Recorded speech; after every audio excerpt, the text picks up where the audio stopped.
Ya, pernah dilakukan tapi berhenti. Apa contohnya tadi? Hadis tentang kunut ada. Dari yang paling sahih sampai yang bahkan yang doifnya juga ada. Ya, tapi kan harus dikumpulkan ya, baru bisa ambil sikap. Lalu contohnya ada nggak? Ada. Rasul tadi pernah kunut, walaupun berhenti. Sehingga kunut tidak bisa langsung kita vonis bid'ah. Ya. Terus ada yang ketiga. Ada dalilnya, tapi tidak dicontohkan, tidak ada contohnya. Ada yang kayak gitu? Ada. Contoh, Khalid bin Walid radhiyallahu anhu ketika berjumpa dengan Nabi, terus beliau memakan daging dab.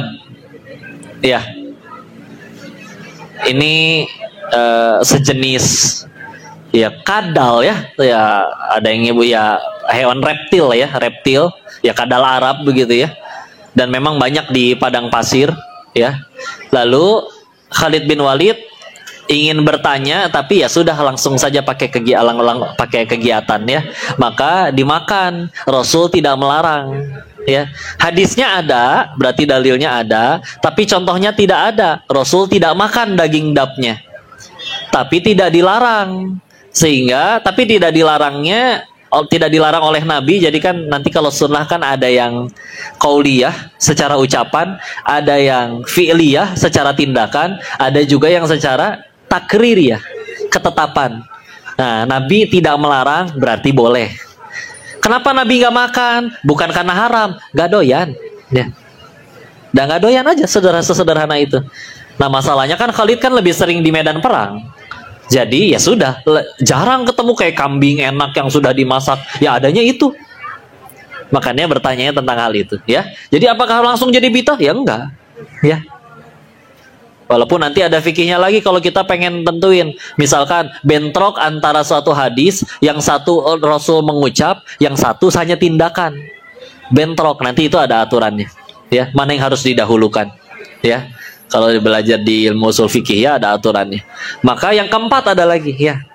Dalilnya tidak ada. Kalau ada pun ya riwayatnya belum bisa, harus ditakhrij ulang lagi, dan juga samar dalilnya ya. Contoh jelas-jelas tidak ada. Yang kayak gitu masih belum tentu bid'ah kok, belum. Apa kok contohnya? Dalil contoh. Nabi dulu bayar zakat fitrah pakai apa?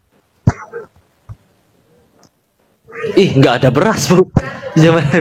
Ya, salah satunya yang pernah diriwayatkan pakai kurma. Kalau kita di Indonesia bayarnya pakai apa? Beras ya. Jarang ya pakai kurma, jarang banget ya. Terus itu gimana kalau maksudnya? Nah, ini selepas zaman Nabi wafat lalu Islam melebar, ada ijma, ada ijtima, hasil ijtihadnya dari Abdullah ibnu Mas'ud radhiyallahu anhu ketika beliau kan akhirnya tidak tinggal di Madinah. Ya, lalu setelah tidak tinggal di Madinah, di situ ternyata makanan yang paling banyak dan utamanya bukan kurma, tapi misalkan yang lain gandum.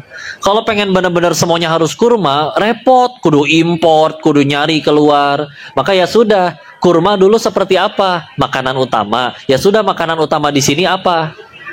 Ya. Oh, di situ misalkan gandum. Ya sudah, akhirnya ini hasil ijtihad beliau pakai gandum. Apakah bid'ah?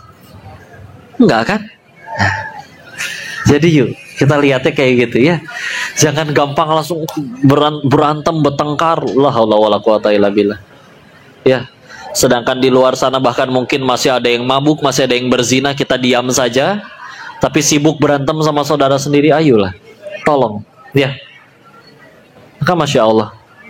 Ya, itu kita jadi bahas banyak tentang ikhtilaf ya. Karena yuk kita lagi ngedorong untuk benar-benar salah satu yang mesti kita lakuin untuk mereka minimal yuk bersatu dulu sampai jadi kuat ya. Ingatkah kalau Rasulullah Muhammad SAW bersabda, maknanya kita diingatkan akan ada hari kita tuh banyak banget orang Islam, tapi seperti buih yang terapung di lautan, banyak tapi nggak ngepek, ngikut aja nggak bisa nentuin arus.